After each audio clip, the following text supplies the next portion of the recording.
went there, he brought the knife, he caught it by the side of the blade. The doctor, Dr. Sharanya, she handed over the small lamp to light this bigger lamp. So suddenly to my mind came a small anecdote regarding Swami Vivekananda. When he was going to USA for the first time to attend the Parliament of Religions, he went to his Guru Ma, that is the wife of Paramhans Ramakrishna, who at that time was no more there. He went to her to seek her blessings. And she was sitting, she was expecting him. He had already informed her.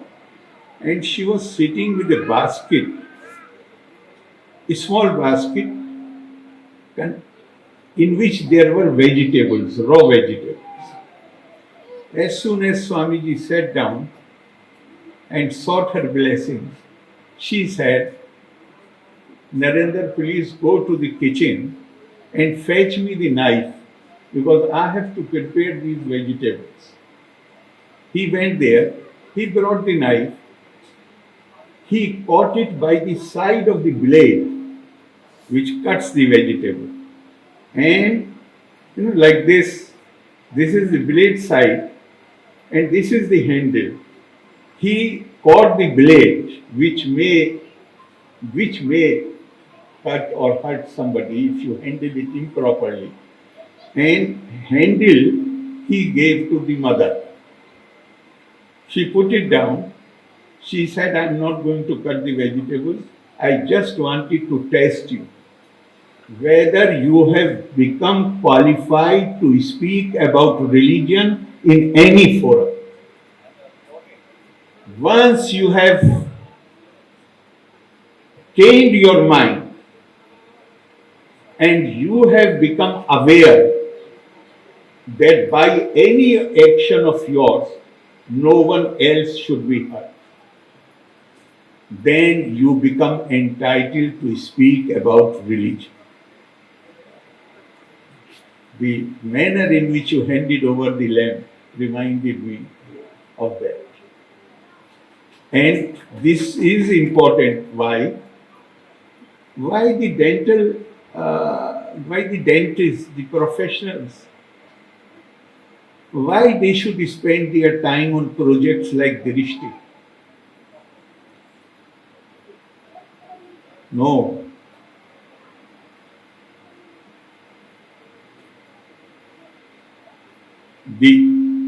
According to Indian ideals, Indian ethos, it has been said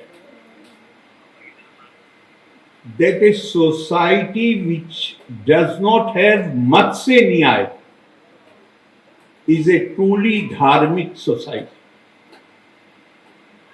Matsya Nyaya means what?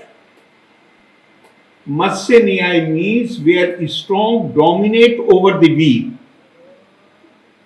And what a dharmic civilized society is? Where the strong, the capable, the competent, people with resources, physical or mental, they not only share their resources, but they feel responsibility towards those who in any manner are less endowed than themselves. You are a lucky woman or man if you are able to find a cause in your life which you consider greater than yourself. And if you live for that cause, and you are ready to stand for your cause, for your conviction, for your belief, and even ready to suffer for them. Basically, I see this whole program as expression of that noble human quality where we don't just live for ourselves, we live for others. And when I say others, the first priority are those who are less endowed. In the words of Mahatma Gandhi, whatever we intend to do, whatever, the only yardstick on which our planned action must be measured is whether our action is going to benefit the last man or not. If it benefits the poorest of the poor, the weakest of the weak, then it's a noble venture. There's a beautiful, one of my favorite stories from Judaic tradition.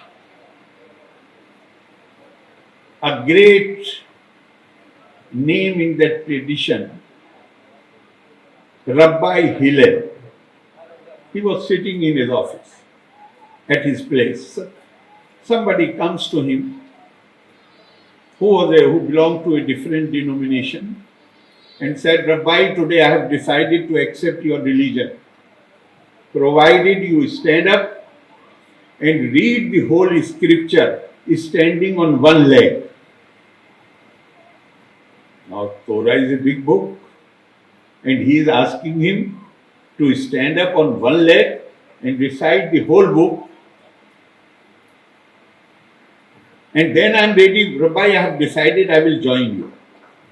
The Rabbi did not say what nonsense you are talking about. He stood up, took the book in his hand, and said, do not do unto others what is hurtful to you, and sat down. This man said that you are holding a large book in your hand and you have finished it in less than a minute. He said that is the whole of Torah, rest is commentary, go home and read it. In our own tradition, in India we have so many books. Vedas, Upanishads, Mahabharata, Ramayana, so many commentaries, so many Purans, so many books that even man who is called Dharmaraj Yudhishthira was confused.